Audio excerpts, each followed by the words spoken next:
I'd like to speak to you for a moment about the National Amerasian Research Institute Provisional. We are a beacon organization for the forgotten, isolated Amerasians of the Western Pacific Rim. Our goal is to become an advocate. Our goal is to become a beacon and reinvigorate and revitalize research and academic interest in the plight of the Amerasian throughout the Western Pacific, and to make the American public aware also of the same plight of their American children and young adults abandoned abroad. In the present situation, there's approximately 50,000 or more Amerasians in the Philippine archipelago alone. Others are located in Amerasian enclaves in the island of Okinawa, the mainland islands of Japan, South Korea, Thailand, and Vietnam.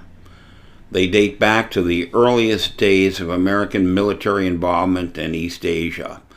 The Spanish-American War, the nefarious Philippine-American War, World War II, the Korean War, Vietnam, and more recently, the phenomenon in Central Asia, in Afghanistan, in Pakistan, and neighboring nation states, where new American military bases are now located.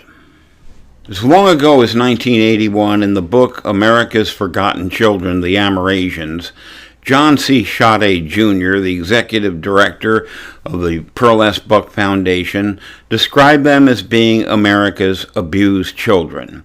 And he believed that if the American public knew of their plight, they would be extremely upset and want to make every effort to rectify it. We recently completed a 3-year-long study in conjunction with the Philippine Children's Fund of America, the Pearl S. Buck Foundation, and Walden University.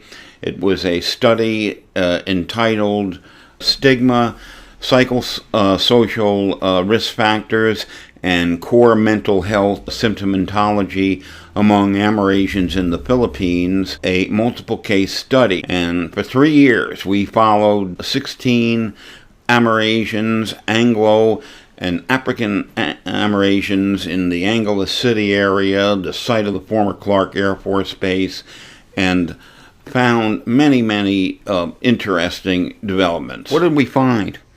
We found Amerasians living in the worst slums conditions, living on $2.50 a day, or households living on $2.50 a day, the per real World Bank figure. We found them living in many homeless conditions, in derivative and disruptive family situations, victims of harassment, stigmatization, and discrimination. We found many of them unemployed or underemployed. We found them clearly as a population facing many adverse psychosocial risk factors. We tested and found that they were also experiencing, many of them, high levels, severe levels of depression, anxiety, and distress.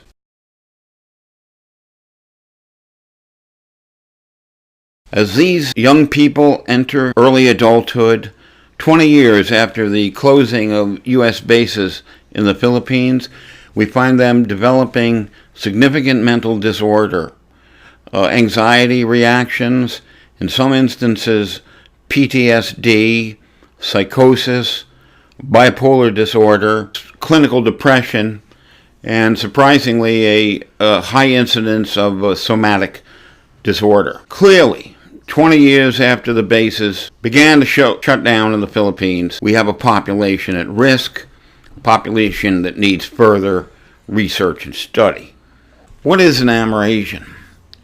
Amerasians are biracial, mixed racial, offspring, children of U.S. servicemen, federal government workers, and defense contractors who sired children with Native indigenous women in the areas where they were stationed, many of whom were unfortunately engaged in the sex industry and were involved in the culture of military prostitution and human trafficking that operated around a number of our bases throughout the Eastern Pacific Arc.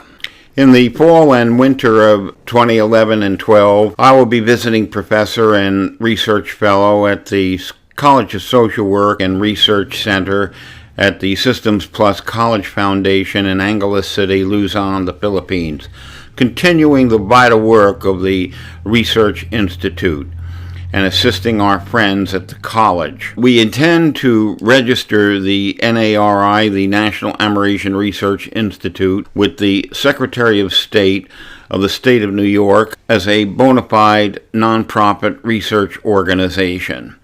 And we will continue our vital research. I ask you to please continue to monitor our progress on our World Wide Web research site, www.amerasianinstitute.org. Thank you.